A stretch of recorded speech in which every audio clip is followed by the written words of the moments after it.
मृत्यु से डरना नहीं चाहिए, क्योंकि जो सुनिश्चित घटना है, डरने से भी मरना है, ना डरने से भी मरना है।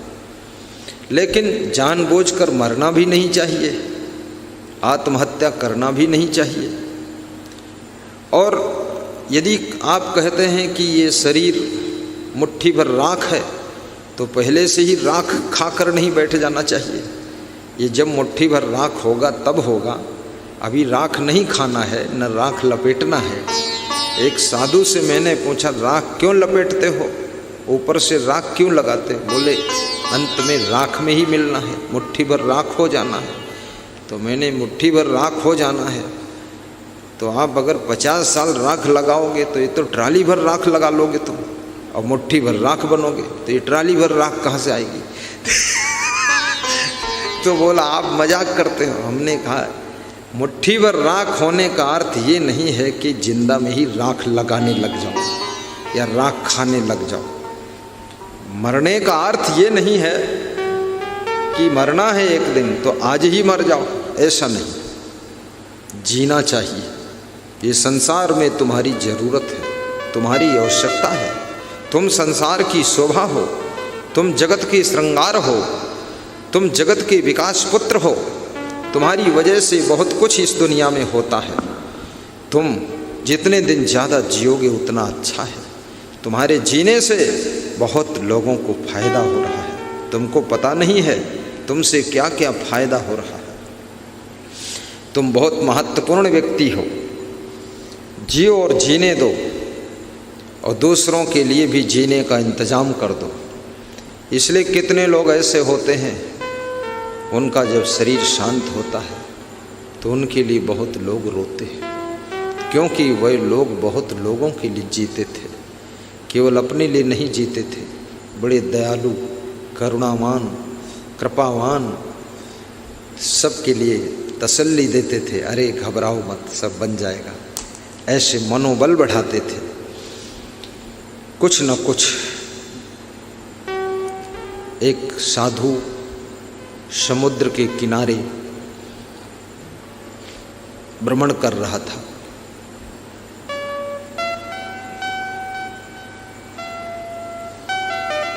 गरीब आदमी, वो भी समुद्र के किनारे घूम रहा था। ठंडी का महीना था, कपकपी छूट रही थी, तो गरीब आदमी ज़्यादा कांप रहा था। तो साधु ने उस गरीब आदमी का हाथ पकड़ा और कहा कि मेरे प्यारे भाई, मेरे पास कुछ है नहीं देने के लिए, अन्यथा मैं आपको इस समय कुछ जरूर देता। मेरे पास भी पहनने के लिए बस एक ही कपड़ा है, वही ओढ़ा हूँ। तो उसने कहा आपने बहुत कुछ दिया है, कम से कम देने को कहा तो है। और जो मेरा हाथ पकड़ा है, तो मेरे हाथ ठिठुर गए थे, ठंडी से बिल्कुल ठंडे हो गए थे। आपके हाथ गर्म थे, क्योंकि आप जो चादर ओढ़े थे उसके भीतर हाथ थे।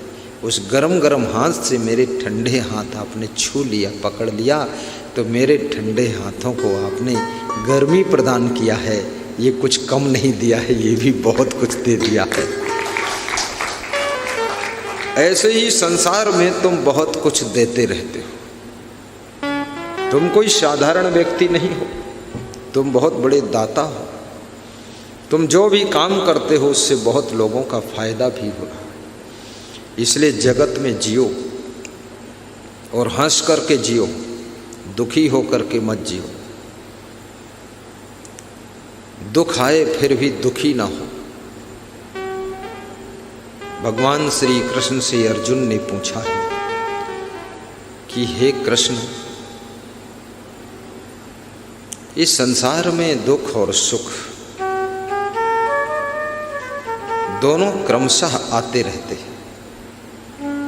कभी दुख, कभी सुख, कभी हानि, कभी लाभ, कभी मिलन, कभी वियोग। तो जब हानि होती है तो मन विचलित होता है, लाभ होता है तो मन खुश होता है। कोई दुख आता है तो मन डगमगा जाता है और सुख आता है तो मन सुख में डूब जाता है। तो हे कृष्ण, जिंदगी कैसे जीना चाहिए? देखिए, भगवान कृष्ण के जीवन में भी दुख बहुत आए हैं, संघर्ष बहुत हुआ है, लेकिन कृष्ण में विशेषता थी, कृष्ण का स्वभाव हंसने का था।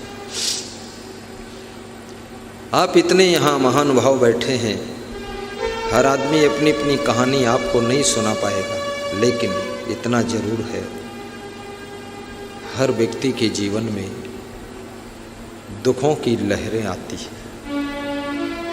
कोई किसी को बताता है और कोई लहरों को धीरे धीरे पार कर जाता है, और ऐसी ऐसी लहरें आती हैं कि आप घबरा भी जाते हो कि अरे ये तो बहुत लंबा झंझट फंस गया। लेकिन घबराओ मत। संसार को समुद्र भी कहा गया है, नमन कुमार, संसार को सागर कहा गया। अगर समुद्र आपने देखा होगा, जब आती रहती और जाती रहती है, आती रहती जाती रहती है। आप घबराओ मत, आप तो अपनी जगह पर अडिग रहो। ये लहरें टिकने वाली नहीं है, ये उतार चढ़ाव होता रहेगा। कभी गर्मी कभी सर्दी, बाबा, ए बाबा, कभी गर्मी कभी सर्दी, ये कुदरत के नजारे हैं। ये बाबा इलेक्ट्रॉनिक इंजीनियर हैं, इनके लिए ताली बजा दो, खुश हो जाएंगे। बाबा एक बार मुस्कुरा दो। हाँ ठीक, संकोची हैं अभी, थोड़ा सा छोटे हैं। कभी गर्मी कभी सर्दी, ये कुदरत के नजारे हैं, ये कुदरत के नजारे हैं। ये जिंदगी में देखिए क्या वातावरण है, आंधी आ रही है, तूफान आ रहा है, स्क्रीन में देख लीजिए आ रहा, आंधी तूफान बादल घिर रहे। कभी गर्मी कभी सर्दी, ये कुदरत के नजारे। एक रस, ये संसार में कुछ भी नहीं रहता। आज आपके परिवार का कोई सदस्य बहुत प्रेम करता है, एक साल के बाद वो सदस्य एक दिन आपसे रूठ जाता है। कभी वही सदस्य जो पैर छूता था, वो कहता है कि हम तुमसे बोलना नहीं चाहते।